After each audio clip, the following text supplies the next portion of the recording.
Good morning, students. Today we are going to learn about questions and statements.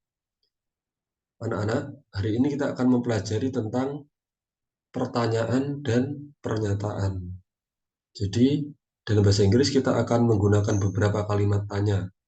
Yang pertama adalah who, artinya siapa, untuk menanyakan tentang orang. Yang kedua, what, artinya apa, untuk menanyakan tentang sesuatu. Yang ketiga adalah where, artinya di mana, kemana, atau dari mana, untuk menanyakan tentang tempat. Lalu kemudian ada when, artinya kapan. Ini untuk menanyakan tentang waktu. Kemudian ada why, artinya mengapa, untuk menanyakan tentang alasan. Lalu kita punya how. How artinya bagaimana, itu untuk menanyakan tentang cara melakukan sesuatu. Kemudian ada how old. How old ini untuk menanyakan tentang usia, artinya berapa tahun. Kemudian ada how many. How many ini artinya berapa, untuk menanyakan tentang benda yang bisa dihitung. Kemudian ada how much, ini artinya juga berapa, tapi untuk menanyakan benda yang tidak bisa dihitung.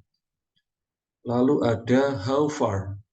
How far ini artinya berapa jauh atau berapa jaraknya. Jadi untuk menanyakan tentang jarak dari satu tempat ke tempat lainnya.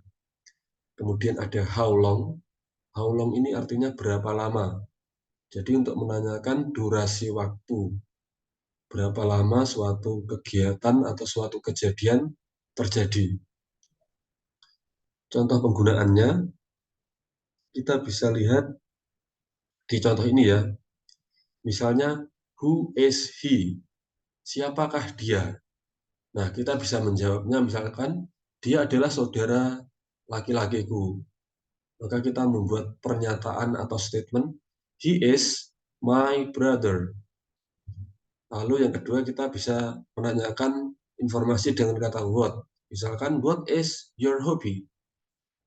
Lalu kita bisa menjawabnya dengan pernyataan, my hobby is playing badminton. Kemudian contoh lainnya, how is your mother?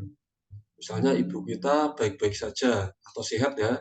Kita mengatakan, my mother is very well. Atau my mother is good. Begitu. Lalu kita bertanya misalkan, where is the national monument located?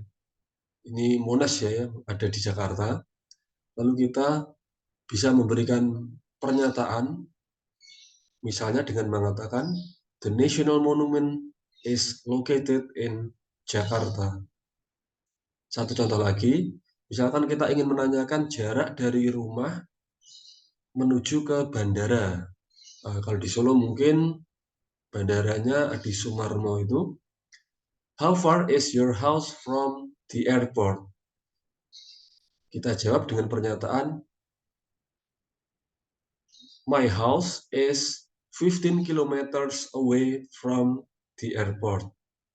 Jadi misalnya rumah kita 15 km dari bandara.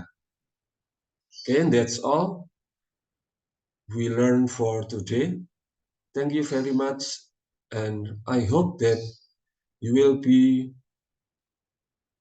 keep it up in learning English. Kalian tetap bersemangat ya untuk belajar dan berlatih dalam bahasa Inggris.